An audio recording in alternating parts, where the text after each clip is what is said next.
SCP-582. El aroma de la nostalgia. Descripción del objeto. Objeto número SCP-582.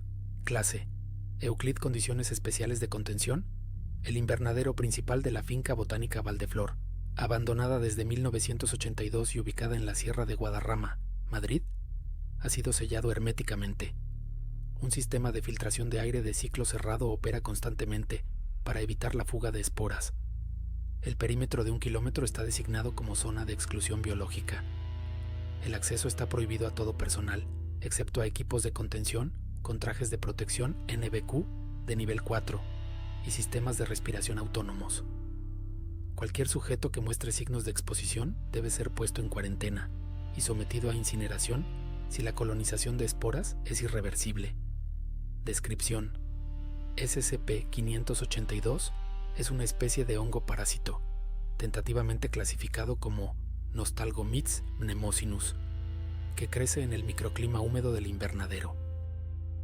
La masa fúngica principal, designada SCP-5824-1, tiene la apariencia de una gran colonia de moho de color blanco perla, que pulsa con una bioluminiscencia rítmica y débil. La anomalía primaria de SCP-5824 reside en su mecanismo de reproducción y caza. El hongo emite un compuesto volátil único y personalizado para cada individuo que se aproxima.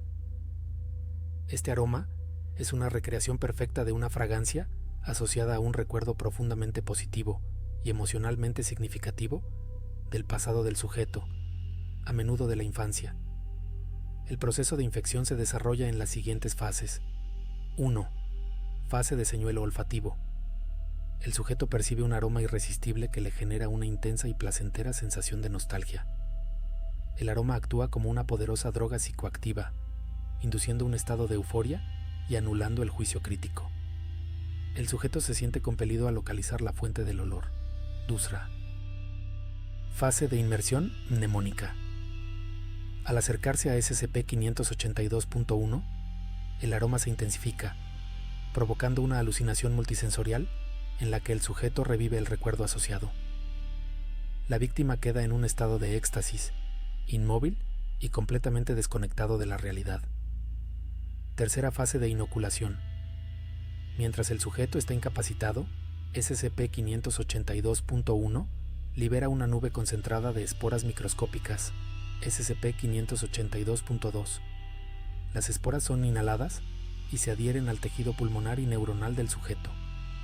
Cuarta fase de cosecha y simbiosis.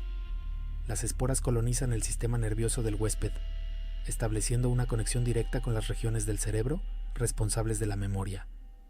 El hongo comienza a consumir los recuerdos del sujeto, metabolizando los impulsos electroquímicos para su propio crecimiento.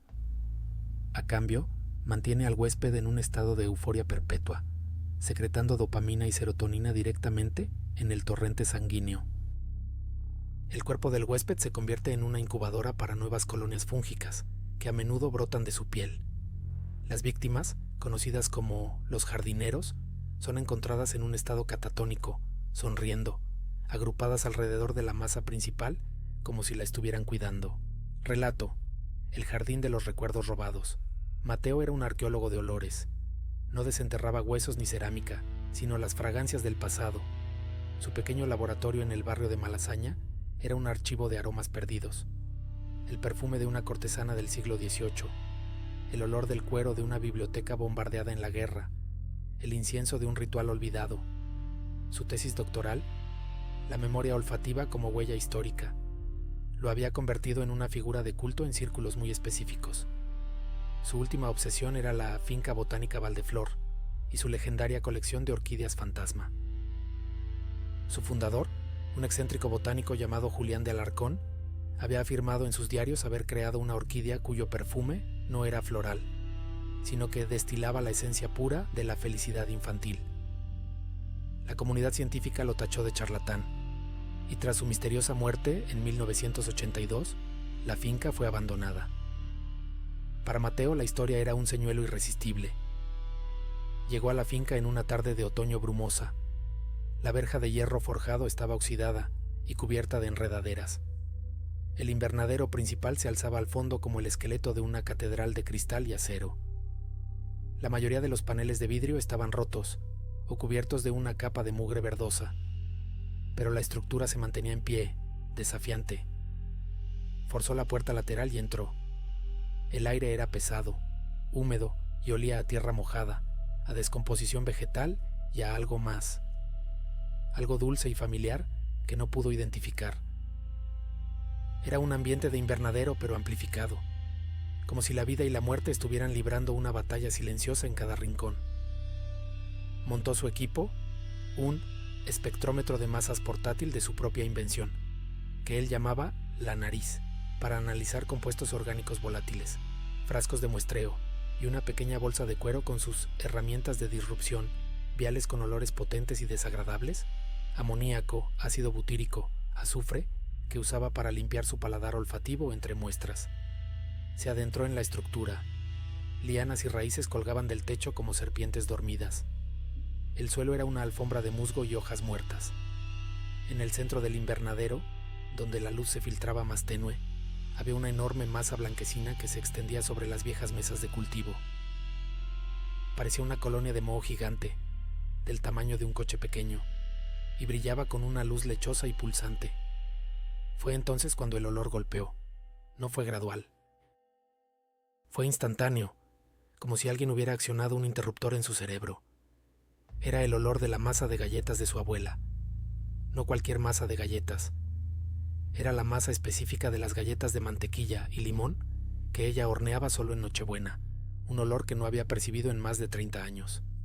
La nostalgia lo inundó con la fuerza de una ola. Fue tan abrumador que tuvo que apoyarse en una columna oxidada para no caer. De repente no estaba en un invernadero abandonado. Tenía 7 años y estaba en la cocina de su abuela, una habitación cálida y llena de luz. Podía oír su risa, sentir el calor del horno y ver la nieve cayendo fuera de la ventana. La sensación de seguridad, de amor incondicional, era tan real que las lágrimas acudieron a sus ojos. «Abuela», susurró, con la voz quebrada. Una parte de su mente, la parte del científico, luchaba por mantenerse a flote. Esto es imposible. Es una alucinación olfativa, un compuesto que imita... Pero la parte del niño, la parte que anhelaba ese calor perdido, era mucho más fuerte. Quería más de ese olor. Lo necesitaba. Comenzó a caminar hacia la masa blanca pulsante, que ahora parecía la fuente de toda la felicidad del mundo. Con cada paso, la alucinación se hacía más intensa. Ahora podía oler la canela del chocolate caliente que su abuela le preparaba. Podía sentir la textura pegajosa de la masa en sus dedos mientras ella le dejaba hacer una galleta con forma de estrella. Estaba a solo unos metros de la colonia fúngica. No veía el moho, veía la mesa de la cocina de su abuela, cubierta de harina. La luz pulsante no era un hongo, era el parpadeo de las luces del árbol de Navidad en la otra habitación. Se sentó en el suelo húmedo, pero en su mente se estaba acurrucando en el regazo de su abuela, sintiendo sus brazos alrededor de él. Una paz infinita lo envolvió. Cerró los ojos, sonriendo, y el hongo liberó sus esporas. Una nube iridiscente casi invisible se desprendió de la masa y lo envolvió. La inhaló profundamente pensando que era el vapor del horno al abrirse. No sintió nada, solo una profundización de la euforia. Fue un detalle, un minúsculo error en la simulación, lo que lo salvó. En el recuerdo su abuela tarareaba un villancico. Siempre lo hacía. Pero el villancico era Noche de Paz, y su abuela odiaba Noche de Paz. Siempre decía que era demasiado triste. Ella tarareaba El Tamborilero, siempre. La disonancia fue como una piedra en un lago en calma.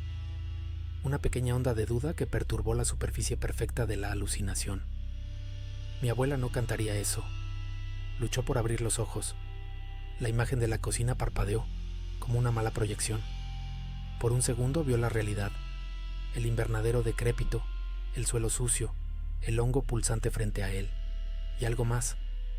Acurrucados alrededor de la base del hongo, había varias figuras humanas. Estaban cubiertas de pequeños hongos blancos que brotaban de su piel y ropa. Estaban inmóviles, pero todos sonreían con la misma sonrisa beatífica que él sentía en su propio rostro. La cocina volvió a aparecer, pero ahora estaba teñida de irrealidad. La sonrisa de su abuela era demasiado fija, sus ojos vacíos. El olor a galletas era demasiado perfecto, sin la nota ligeramente quemada que siempre tenían las de la primera bandeja. El terror, frío y lúcido, cortó a través de la euforia como un cuchillo. Esto no era un recuerdo, era una trampa perfecta construida con su propio pasado. Recordó la bolsa en su cinturón, sus herramientas de disrupción. Con un esfuerzo de voluntad que le pareció sobrehumano, levantó la mano.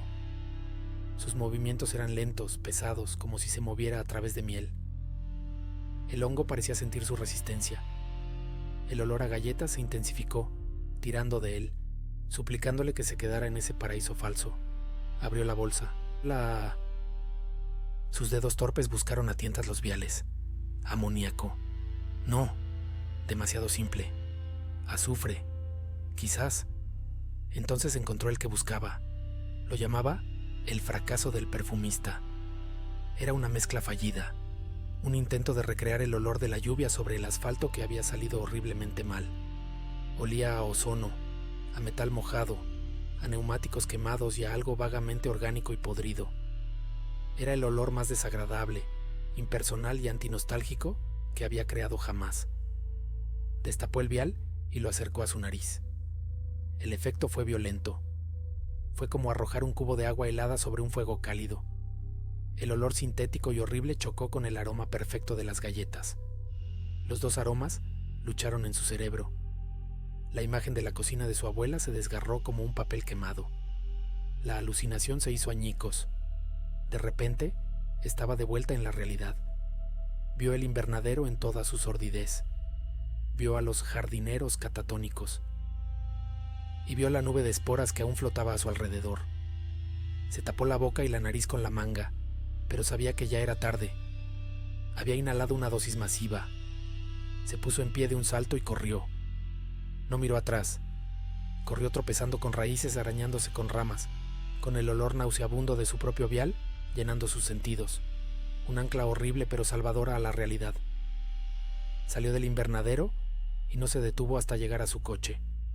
Condujo de forma errática, con el corazón martillándole en el pecho, mientras una tos seca y profunda comenzaba a sacudir su cuerpo. ¿Cómo sobrevivió Mateo? Análisis crítico. Su mente entrenada para analizar y deconstruir olores le permitió detectar una incongruencia en la perfecta simulación del recuerdo, lo que le proporcionó la duda inicial necesaria para luchar. Disrupción sensorial. Utilizó su conocimiento de los olores como arma. Al introducir un aroma potente, desagradable y sin carga emocional, provocó un choque olfativo que rompió el control del hongo sobre su sistema límbico. Interrumpió la señal con ruido. Conocimiento del mecanismo. Comprendió que la trampa no era el olor en sí, sino la parálisis eufórica que provocaba, dándose cuenta de que debía romper el hechizo para poder escapar físicamente. Mateo pasó los siguientes meses en un hospital de aislamiento que le costó casi todos sus ahorros. Los médicos encontraron una infección fúngica desconocida en sus pulmones que lograron tratar con un cóctel agresivo de antifúngicos experimentales. Pero las esporas habían llegado a su cerebro. No lo convirtieron en un jardinero, pero el daño fue irreparable. Perdió la mayor parte de sus recuerdos de la infancia, están en blanco, y lo que es peor para un arqueólogo de olores, perdió el sentido del olfato. Para él, el mundo ahora es un lugar plano, silencioso, sin los ecos del pasado. Vive en un presente estéril, eternamente a salvo de la nostalgia, pero habiendo pagado el precio de su propia historia.